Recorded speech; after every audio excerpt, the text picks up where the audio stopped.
Hi everyone, welcome back to another video. So this is part 2 of carrying on with my little car shed carport that I was making, my little steel frame building.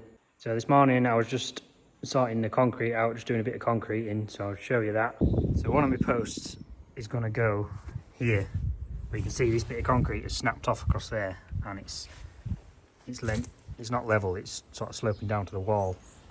But apparently the wall is not built on any foundations, it's just sat on the soil, so the wall was probably sunk a little bit, and that's why that bit snapped off. So I'm going to see if I can dig that bit out and then re-concrete it.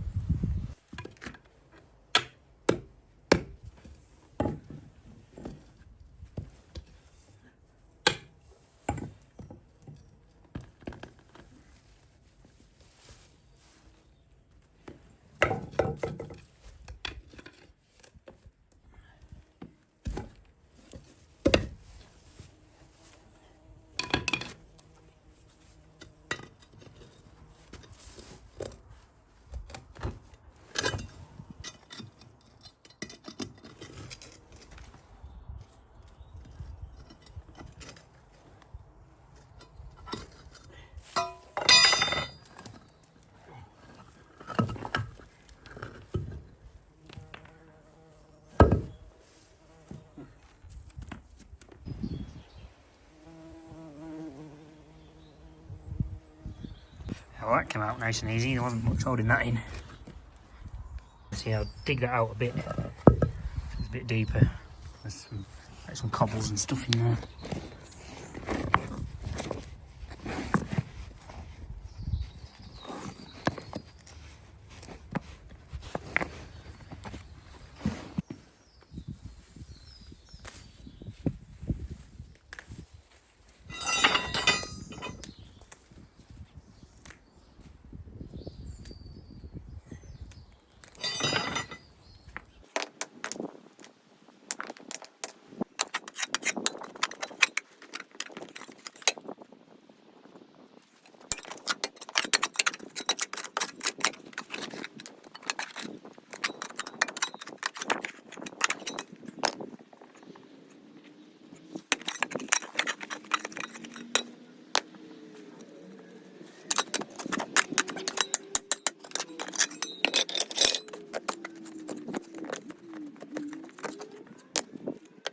I've got a bit of that dug out, so it seems there is a bit of a foundation under this wall. But my dad did say the part of this wall got knocked down by accident, and when they rebuilt it, they did rebuild it on a foundation. I think that bit up there that's not been rebuilt is probably not got a foundation under it. And there is a bit of that's concrete down to there. And then that's concrete to there where this drain is. And that concrete, not that thick, it's only about 4 inches thick. But what I do need to do is I need to make a bit of some shuttering along here and along there. And I need to make sure that that shuttering is going to be level across with that side. And then, yeah, that where that post goes will be level with that one. I've got my little laser level set up there again, so we're about level, near enough, like I said. And then that measures 25mm on there. And then when you measure at this end, it takes a bit of finding where the laser is.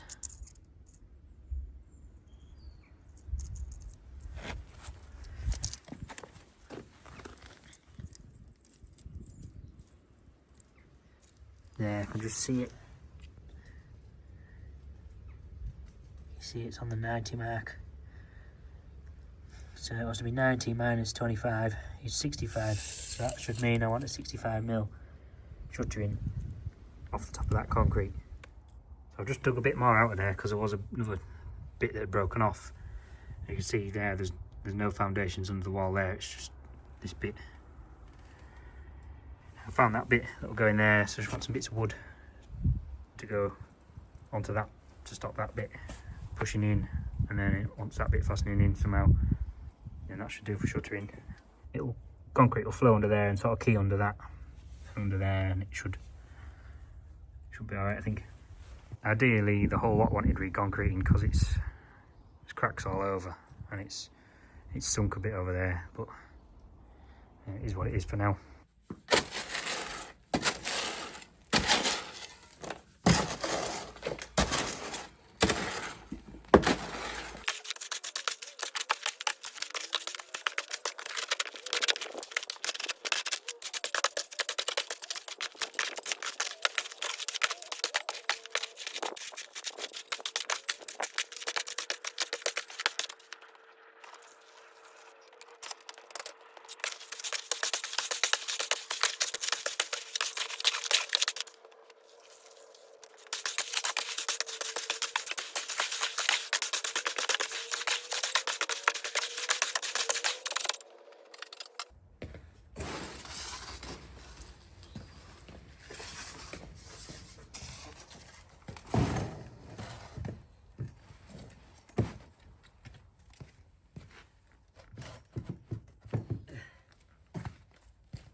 Right, that's that done. So it's maybe not the finest concrete you've ever seen in your life, but it will do for this job. And then when it's set a bit, I'll float it off and smooth it off a bit. But it's level with that, so it should be accurate enough and near enough for what I need. I threw a few of them cobbles back in again because I didn't quite have enough concrete. And now that's the concrete done, I'm just going to give this steelwork a quick paint over. I don't think I'm going to bother doing it all because it's already red, but I'll just do the bits that I've welded on, the end plates and stuff. That post that I said was too short in the end of the last video, I have just added a little bit in. I thought that would be better than putting a spacer under it. And I've been around it, most of it with a wire brush, and wire brushed off the burnt paint. It's just them to clean up and then give them a spray over.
That is all painted then, the wind braces, and then I've just given them a quick go over on the bits that I welded on. I haven't gone over the rest of them because they're already painted. they're going to get knocked around and scuffed a bit anyway when I'm putting it together, so I didn't bother painting over where it had already been painted. I think what I might do now, I might just bolt 2 of the rafters together. They'll need bolting together anyway what I'll probably do is when I put it up, I'll put one post, like the back far corner post in, lift the rafters up to it, bolt that to it, put that other post in at the other side, and then, because I haven't got the bolts to bolt it down to the concrete yet, which I might have by the time I get around to doing this, and then put a purlin on and put the front post on, so there'll be 3 posts and a purlin and 1 set of rafters, and then it should support itself then. But that's me thinking anyway, but it maybe won't go like that. But yeah, I'll bolt 2 of these together now and see. I just want to see what they look like as well. See what the roof pitch is going to look like.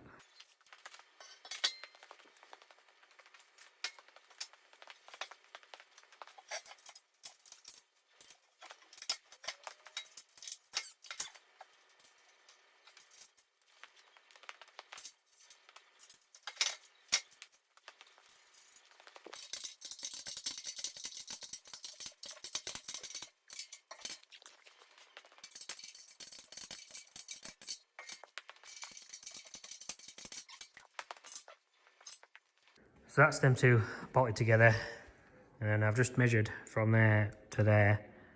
On the CAD drawing it's supposed to be 4852, and in real life we've got 4855, so we're 3mm over, but we're not putting to 3mm, so that's good. That'll do that. For those of you that are working Imperial and don't know what 3mm is, from the 10 to where my thumbnail is, that is 3mm, so it's not very much. That's that one bolted together as well. And this one is supposed to measure 36, and it measures 35, 36, so nearly bang on with that one, so that's good. So I think I'll load this steelwork up now, I'll put it on the tines, and I'll take it round to the house. And hopefully I can make it there without having to unbolt it again.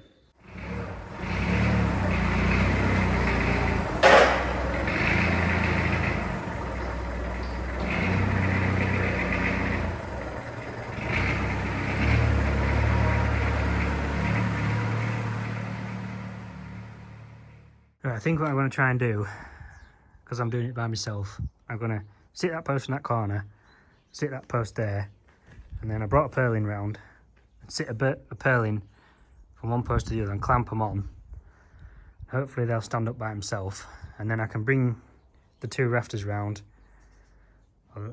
for this end, lift them up, bolt it to that one, bolt it to that post, and then because I've got that purlin across from that post to that post, it should stand up by itself then. I'm hoping that concrete is set enough now to sit a post on it. I forgot to smooth it off, but it should be alright. And I don't want to fasten any posts down until I get sort of everything together, because if I fasten a post down and then I need to shovel everything about, I won't be able to. So that's my thinking. So I'll manoeuvre the forklift into position with the purlin across there, and then put the posts in and clamp them on.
I've got that purlin clamped onto there, and then it's a bit precarious at the moment, but I've got that board clamped on there to hold that up.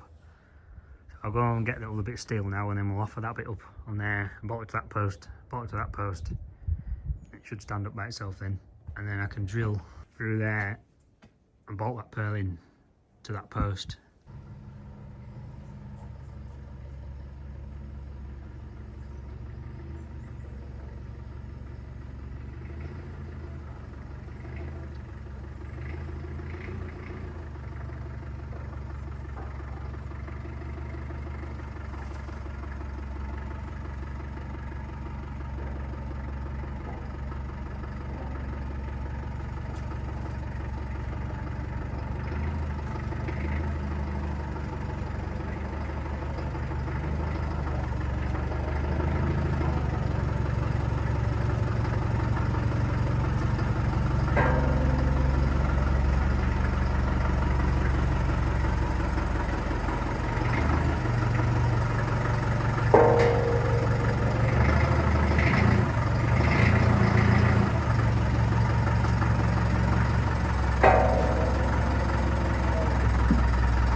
I've got them bolts, well I've got these two tightened up this side, the two at the other side still need tightening up. I've got all them four tightened up, and well, I can let the forklift down now, but it's still holding the weight of it.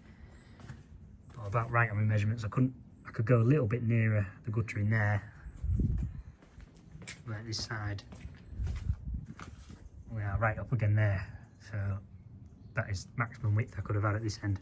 I think what I'll do now is I'll just make sure this post is square, is level or parallel, and then I'll drill them holes through and bolt that timber to there, and then I'll do the same at the other side. I'll set that post up, on there, and then put a purlin across the same, clamp it up, and then lift this steel work on at this end. And then I'll get most of the purlins on, get the whole shed squared up so it's where I want it, and then I'll drill it down and bolt it to the concrete. I've got some shorter bolts because first ones I got were 150s and they were too long. There was like 50mm that didn't have thread on it, and the concrete's only 4 inches deep, which means there'll be only 2 inches of thread in the concrete, where with them the whole lot will be threaded in.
So with this post here, I might just have to chisel that bit of stone out there so I can get this post far enough back. Otherwise it'll be too close, I think. If I just chisel it off there, hopefully it should break out.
Right, so the main frame is all bolted together now, and then bottom purlins are all bolted on. Now it would be better to put the windbrace in now, because then I can move that backwards and forwards a little bit if the bolts don't quite line up. But that's going to make it difficult to get the purlins in, because I'll have to lift the purlins in from underneath and over.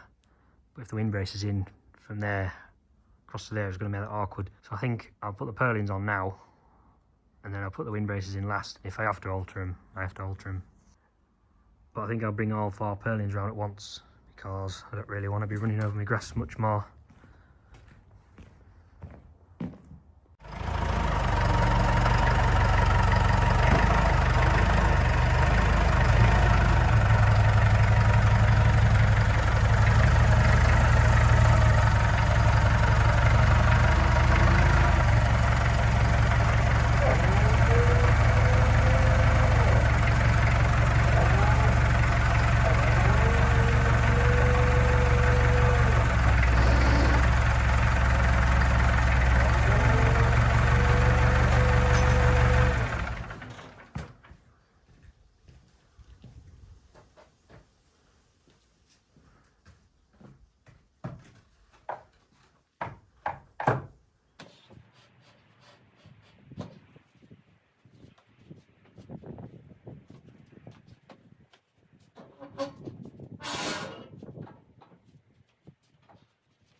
That's all of the purlins on and bolted down now, so that's that done.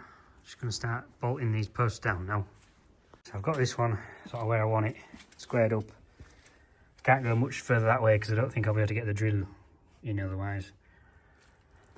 But yeah, I'll drill them through and then fasten it down with them.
That's all them posts bolted down then, apart from there's one in this corner. I need an extension so I can reach in, impact gun won't go in there. So that one done, and then this one, I'm not going to put this one in yet until the concrete's had a bit longer to set. Once over a week I would have thought, maybe longer, I don't know, well, longer than 2 days anyway. So I just brought this wind brace round and we'll see if it'll fit. In theory it should, but whether it'll line up or not, I don't know.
So them wind braces are a little bit out, but with the help of a screwdriver I managed to pull them into line. I can when I'm doing it with two hands, it's a bit difficult with one hand.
Right, there we are, it's both of them wind braces bolted in. Should have had a proper taper bar really to get the holes lined up, but I just used a screwdriver. I've just been to get my roof sheets this morning, so these are actually insulated roof sheets because I didn't realise when I made the shed that the non-insulated tile effect roof sheets are not self-supporting, so these purlins are too far apart to put non-supported tile effect sheets on. So what I've had to have done is put plyboard over it, but then the purlins are too far apart for plyboard, so I'd have to put more timber in between the purlins, that way every 600mm, and then sat the plyboard on top. But the price of plyboard and the price of timber and the time doing it, it was not going to be cost effective to do that. I might as well just buy insulated roof sheets because they are self-supporting, so they will sit on them purlins. The only trouble is they're barely long enough. The top of the roof timber, the top of the roof sheet will have to be level with the top purlin, and then there's only going to be 20mm of the bottom sheet resting on the bottom purlin, and then there'll be 50mm of overhang into the guttering. So what I'm going to have to do is I'm going to have to fasten some more timber onto the bottom purlin so it's got something to sit on to, and then somewhere for me to screw it down through. But it saves me having to do any cutting. I could get longer sheets, but they'd be quite a bit longer, and then I'd have to cut every sheet down to size, where these I don't have to do any cutting at all. They'll just sit on. Just means I have to fasten a bit more timber on. And then the gap at the top, where the ridge is, I've got a bigger ridge, so that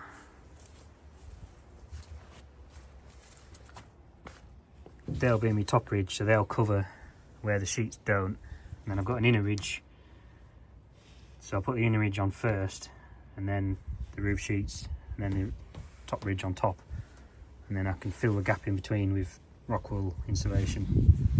and these don't condensate, where if I did just a single skin with plyboard, I'd also have to put a vapour barrier down to stop it condensating, and it'd just be a lot more hassle. So yeah, it's just easier and nearly as cheap just to put insulated on from the start. It does just seem a bit daft putting insulated sheets on what's going to be an open-ended shed, but anyway, it's just works out better that way. Right, I'm going to have a go at fastening these bits of timber on then onto that bottom purlin. I only got 2 lengths of that, but I do have a length of this left over, but this is only 3x2 or 75x50, where they're 4x2, which is 100x50. So they're actually better, but I had that left over from when I did the workshop roof when I went around the skylights. Yeah, I'll make up they're only 4.8 metres, so I'll make up the leftover with that bit. Oh, I suppose I could use that, but I brought that round to sit on the purlins, and then I know where the timber needs to be at the bottom. So I'll sit that on and then lift that up, clamp it on, and then I've got some screws like that to fasten the timber to the purlin.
Now that's that one on. Don't know whether there's enough screws in that or not, but I've got 1, 2, 3, 4, 5, 6, 7 screws in that one. I'll leave that bit for now. I'll put this other full length one up on there.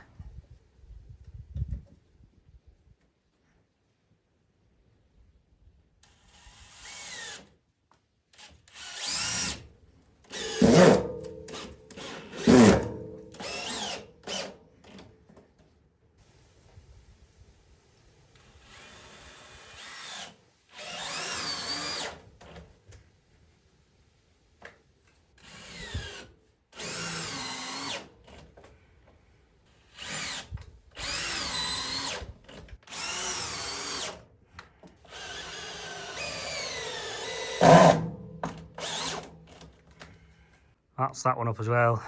Same again, 7 screws in there. So I just want a bit 1180 to fill in that bit, which I'll use that for. So I'll just take that back around to the workshop and use my chop saw rather than a hand saw, because I haven't got a hand saw around here. Yeah, and then fasten them up. And then I'll fasten the inner ridge on down the middle, and then we can start putting sheets on then.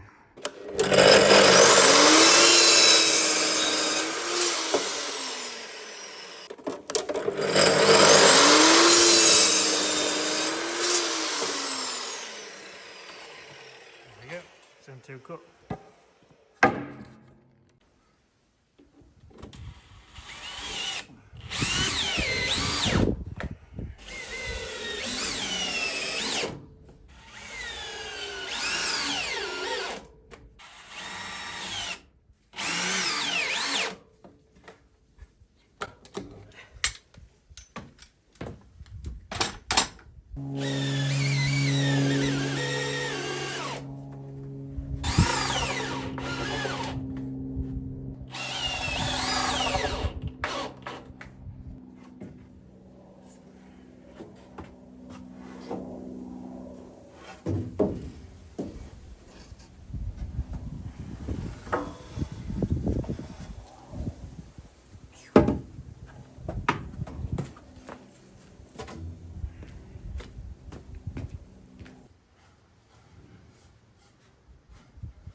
So these inner ridges, I've just put 2 screws in either end to hold them on, and then the screws that hold the roof sheets on will be drilled through here and hold them on as well. So I don't know whether I'll leave them in or whether I'll take them out again, depends whether how the sheet sits on top of them. So I'm not entirely sure what to do with these, where you start, because they span more than a metre. When you measure from there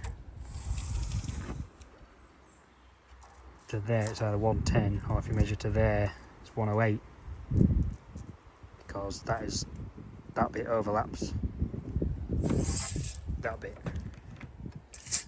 So do I just start flush with the purlins at one end, and then when I get to the far end, do I just cut off the excess?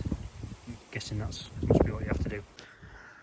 Right, I'm gonna have a go at roofing then. It's Sunday today, and we're gonna have a go. I don't know how heavy they are. I've never picked one up before. They're quite heavy. I might have to get a forklift and lift them up. But one side I'll have to start at this end and go that way, and then the other side I'll have to start at that end and come this way, and then I'll just have to cut the overhang off at either end. Yeah, so this side of the sheet will go flush with the purlin at the end of the purlin, and then the next one, and the next one overlaps onto that one to there. So that bit overlaps that bit. So I think my dad's going to give me a hand lifting these roof sheets on. I'll put them on. Brought the forklift round again. I'll sit the sheets on the tines and lift it up with that. I don't want him to be driving this backwards and forwards too much, because it's not doing the gas any good.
So we got 4 roof sheets on yesterday, and then we got rained off. So hopefully my dad's about again today to give me a hand put the rest on. We had one casualty, one fell off. So it's damaged the end, but hopefully that'll straighten out again. Well, it will straighten out again, I'll be able to reuse that.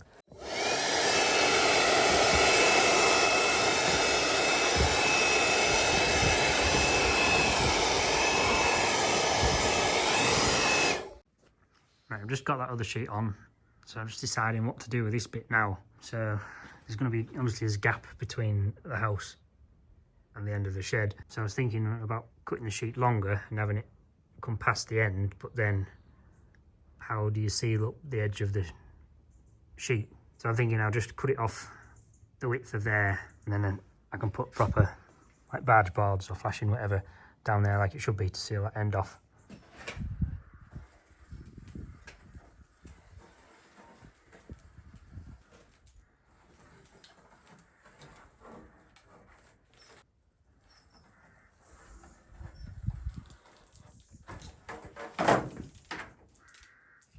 I've got that marked up where I need it chopping, so see if that'll cut with the reciprocating saw.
That's that cut down to length.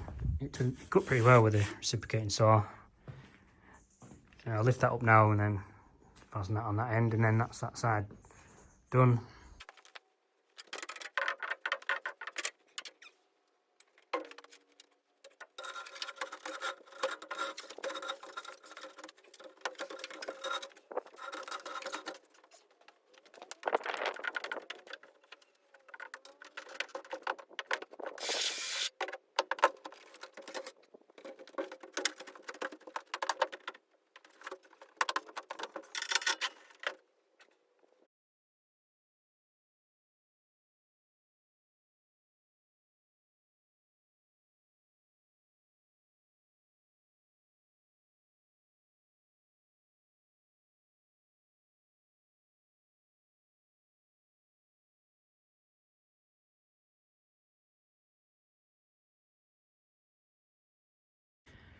That's nearly all this side on then, so I just need another bit cut in to go on there, 490 wide, and then that's the roof done.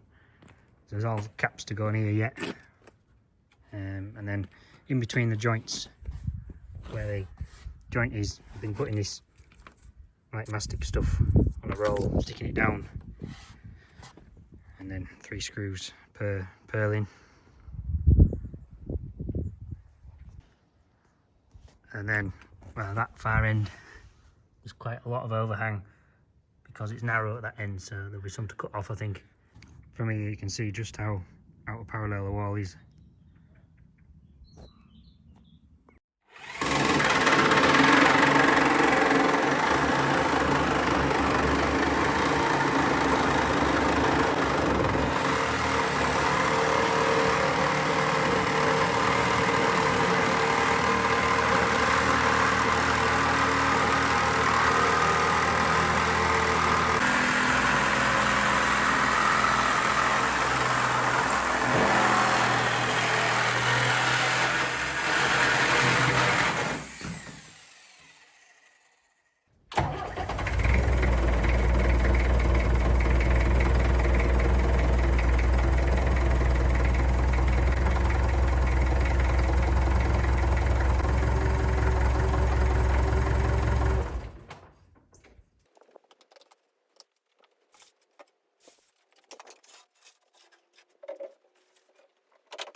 For this ridge piece then, it just wants a bit of rock wool cutting the width of that, put that in, and then sit the ridge on the top, and then you stitch your screws to fasten that down.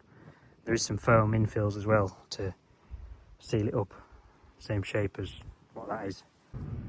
So I'm just going to cut some, I don't know how to cut one long strip off this, so I'll just cut strips off that way.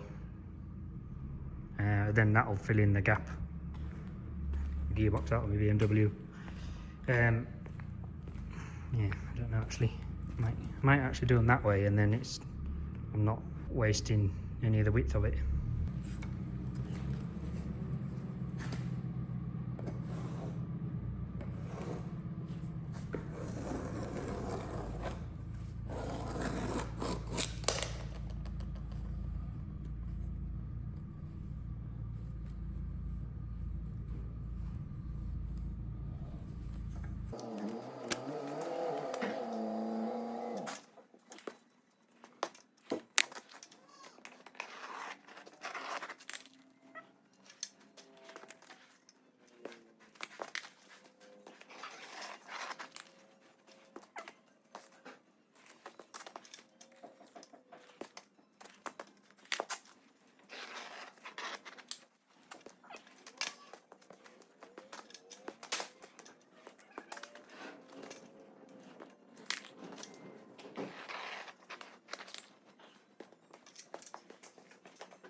Hey mate, let's see ya.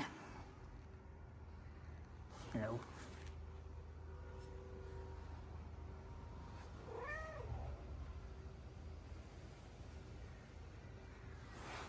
What do you think?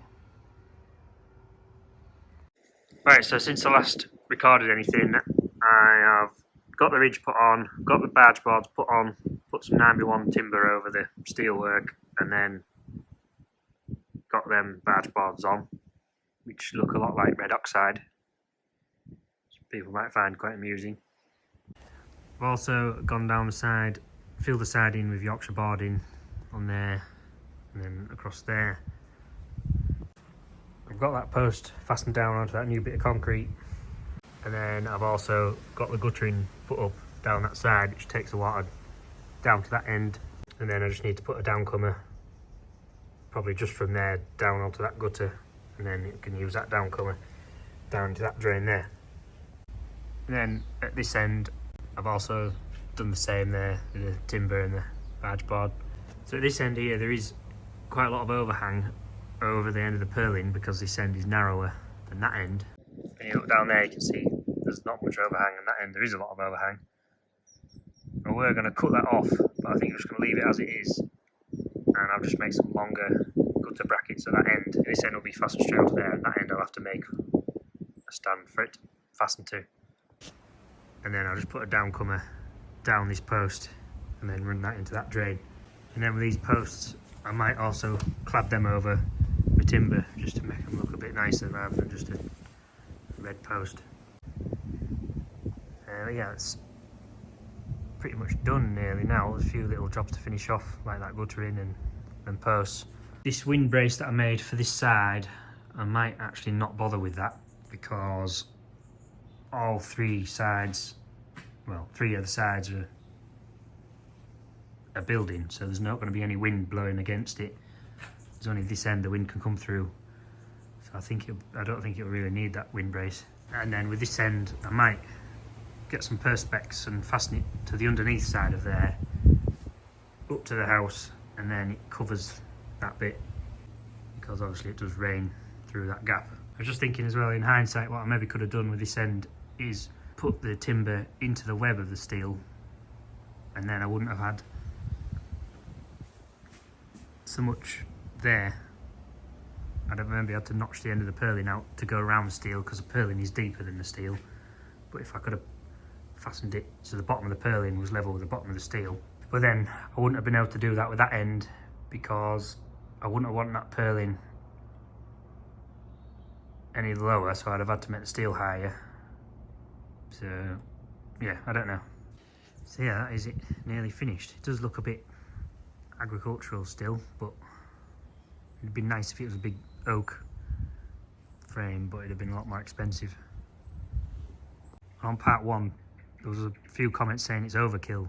I don't really think it is. I think it is just what it needs to be. The timbers are, well, they're 8x3s, and that's sort of as small as you'd want to go for a 6 metre span. And I think the steel work is sort of what it needs to be for the size of it. For the costing, I've just done a little add up of what everything's cost. So the steel was £742, timber was £398.47, the bolts and screws was £126.37.